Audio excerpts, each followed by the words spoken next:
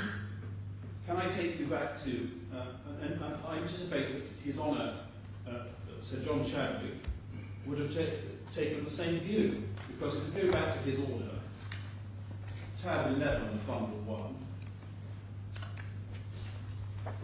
it's quite plain that he intended, paragraph 5, that if the payment into court was made by the second defendant, as it has indeed been, then there would be a stay until the judgments of the Court of Appeal, which is all I'm asking for, of our obligation to pay that sum. So what my own friend is saying is, well, if we were asking this to be paid to us, we couldn't because of that. But because of our lovely idea of having it paid into court, we can double it up. It is quite extraordinary. This question of them having written us a letter and all, we dealt with this already in paragraph 17 of Mr. Ballard's witness statement and in my submissions to you today. No one's ever suggested, nor I'm sure would the second defendant commit themselves to saying that they wouldn't ask for the money back and would leave it in court to satisfy a judgment of the first defendant. They haven't said that. I'm sure they wouldn't say it. Why should they say that? I accepted in my submissions that a possible event is that our appeal fails, second defendant appeal succeeds, in which case it is likely, I accepted it was likely that the second defendant would want its money back. What I said was, the claimants aren't entitled to an insurance policy against every eventuality. This is a comparatively unlikely event. And if that happens, that happens. Compare that to what they're seeking, a doubling up of 24 million, for no justification at all, in all situations, which in my submission is completely utterly unjustified. So I'm not going to say any more about that. I'm going to go to the main point, which relates to the 35 million. And what is obviously the main issue between us. And the rest could be forgiven for thinking that there were almost two ships passing in the night without noticing each other here. Because the submissions on how to interpret the same fact are diametrically different. The fact is, their concession, and I call it a concession because I'm confused, that they can't have the money, but it should be paid into court. For the learned friend, this is a get-out-of-jail free card.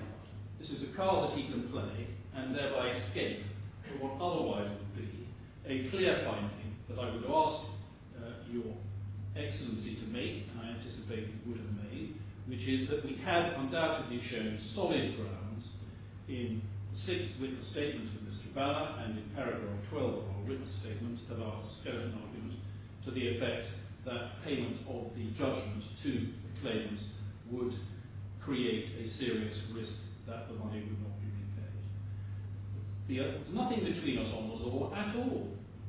We do have to show solid grounds. We did show solid grounds. And they say, because they've effectively conceded that and said, we'll pay the money to court instead and not to us, then that takes away the whole of our application. This is completely to mischaracterize the situation. We have shown the solid grounds. If we paid the money to them, they wouldn't pay it back. There's a big chance they would. And this intervention then of the idea of paying the money into court is something that the claimants just pluck out of the air. I have heard no case that my learned friend has sought to put before you of this ever having been done before. He says it's normal. He hasn't come up with a single authority. In my submission, it is not normal. And actually, the passage that he showed you, I was quite interested that he showed you this, from the debate, it wasn't the judgment, the debate in front of Justice Charles, is actually itself quite revealing on this point. I'll take you back and show you a bit more of this, because put into context, this supports my position. So this is bundle. Bundle 3 will be tab 17. That's right. That's right. Thank you very much. Quicker than me, though. Page 668, lower parts. This little debate occurred after basically the hearing was pretty well finished. If you go back to page 666 and top of 667. Well, the bottom of 666, Mr. Hill, I think he was speaking there, I'm not sure. Matter, I think, particularly. Maybe for me.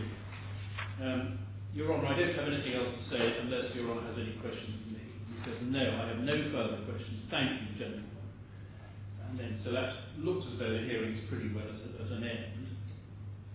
And then, towards the bottom of the page, Mr. Hill then says, and we're all just about finished, the only thing I wonder, in a sense, it would be a question of us enforcing this is whether they would give an undertaking not to enforce in the short period before a judgment was given. The only thing I wonder, in a sense, it would be a question of us enforcing, because at the moment the money should simply be paid into court. What Your Honour might want to do is to direct that the money gets paid into court anyway, but subject, of course, to the fact that it shouldn't be paid out, not only because of the dispute between the claimant and their lawyers are sorted out, but also otherwise, and on notice to the defendant until Your Honour's judgment. That which everyone's protected, actually that way is everyone's protected, the money's in court, then you will be doing, by that judgment, is really deciding whether the further condition falls away so that the defendants don't need further notice because their stay application's hopeless, or whether if they're entitled to some kind of stay, just continue that temporary order. And then I remember him saying very firmly that he was absolutely not having none of this. Now, I'm not going to direct the money to paid into court, I either stay or I won't stay. The whole debate up to that point had been stay or no stay. No one had suggested payment into court, except insofar as what my learned friend rightly says is a very different... I apologise for interrupting. It's not right to say no one had suggested. It was part of their alternative application in the first place. Well, my learned friend cited you this, and it's quite clear that the judge just was having nothing to do with it because it hadn't been put before him, it hadn't been argued on that basis. He says that in the middle of page 68. It's quite clear on the page. And then Mr. Hill carries on. It's him who's doing this. Yes, I mean, just to be clear, our submission would be that if you're minded to order anything, it should be that payment into court has that further condition. In other words, it's certainly not submitting that's what should happen. We're submitting that if you're against us on dismissing the application, then, rather than granting the application, it should be that you just direct a payment into court. And then the judge can show any interest in that. And then I say something completely incomprehensible in my first intervention, slightly more comprehensible perhaps in the second. I say, no, it's our fault, I'm sure, but similarly, very similar to what my learned friend has just said. Although we say we want to stay, we have canvassed, to use my learned friend's point, an alternative relating to payment into court, which is not what we're asking for, but it is an alternative, rather it has two alternative positions. So yes, we put it forward as an alternative, we didn't argue it, we had discussed it with the other side, we'd canvassed it, and it gets this rather apologetic mention at the end. But the suggestion that because I have been stuck in some unargued alternative by me, that somehow means that I can't make the points I'm making is quite ridiculous. And what one is left with is a complete absence of any authority that any case that's ever been decided in England or in this jurisdiction or anywhere else, where a claimant has been able to say, faced with cogent evidence, that if he received the money, he would or might well dissipate it or not be able to repay it, that he could just escape from that by saying, aha, we'll pay the money into court. It's never been done. And I doubt whether Your Excellency would want to make legal history, which you would have to do. The learned friend says, by doing this, by suggesting paying it into court, he escapes magically from the problems which we say would arise if we paid the money to him. He hasn't really dealt with my submission that this is under cover of an application for further security. He hasn't dealt with my point that the matter came before Your Excellency and you refused the freezing order. He said very little and nothing of any force about why there is in fact no danger of dissipation. And therefore he cannot actually justify the order for payment into court except as an escape from the application which otherwise he has no answer to. It's really as simple as that. And finally he takes the Hamad case cases is it's a classic of Hamad Sadar. But Hamad Sadar is all about not depriving the claimant of the fruits of his action. That doesn't arise here. That's not even on the cards. He's trying to balance payment into court against payment. He's trying to balance payment into court against non-payment, non-compliance. Well, everyone wants to say something. I'm sure he can, but I yes. Well, I'm grateful. A learned friend, Mr. Brindle, has said for the first time orally in this hearing that our procedural outcome of payment in court has never been done.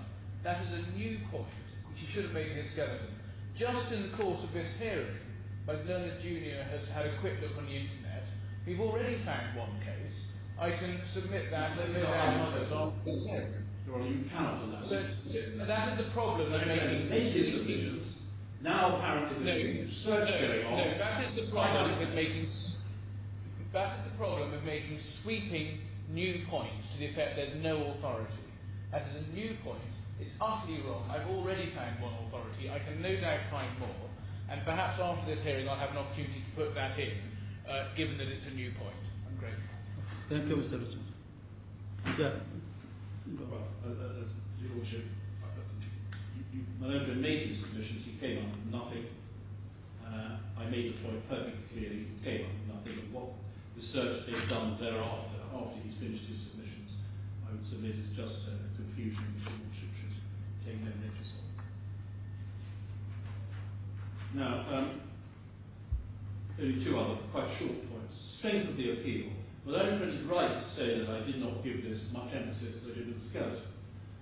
And it's true that strength of the appeal is not anything like as important a point as the main balancing points referred to the authorities. My own friend is right to say that there is one case which we do rely on, the Leicester Circuit's case, which says that if the balance is fairly even, then you could look at the strength of the appeals. I agree with him about the law. So again, nothing in the law between us on that.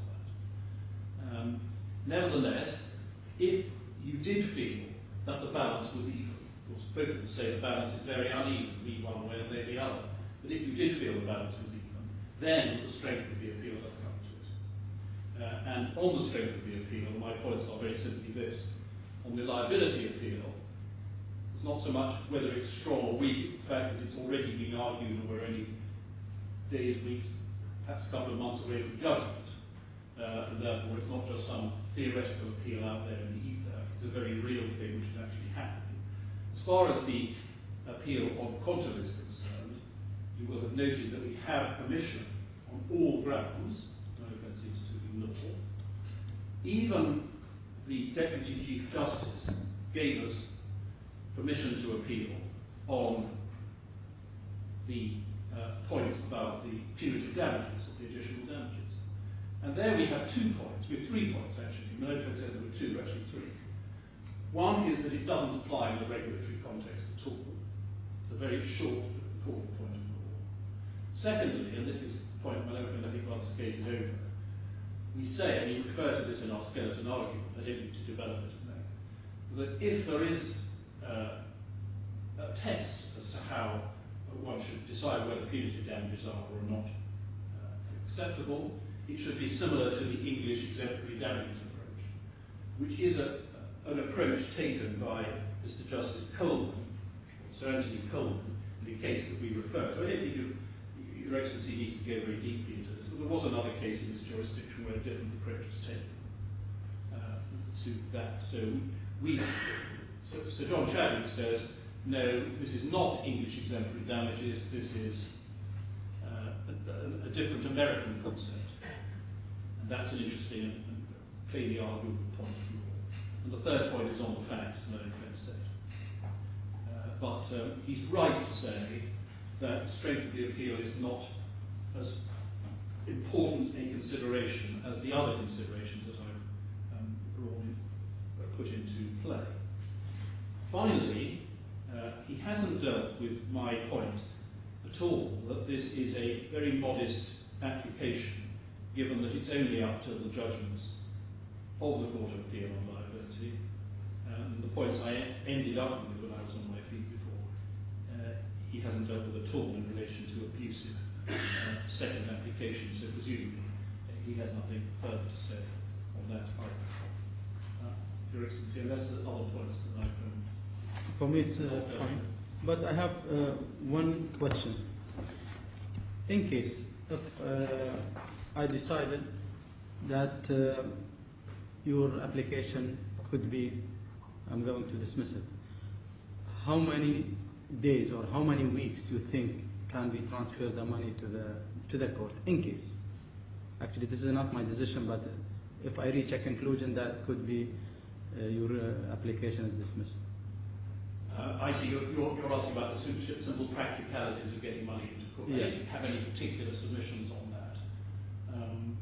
I'm not calling in any particular difficulties. I would have thought it would normally be, I suppose, 14 days, but I don't know.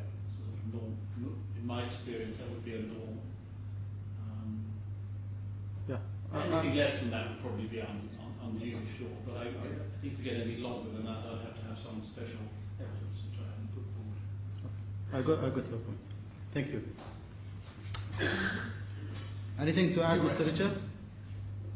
Only that in the light of my learned friend's submission, which was new today, that there is no authority for the proposition that the money can be paid into court in the face of a stay application, we would like the opportunity to simply submit authorities, and then I hope that my learned friend Mr. Brindle will actually confirm that he withdraws that submission.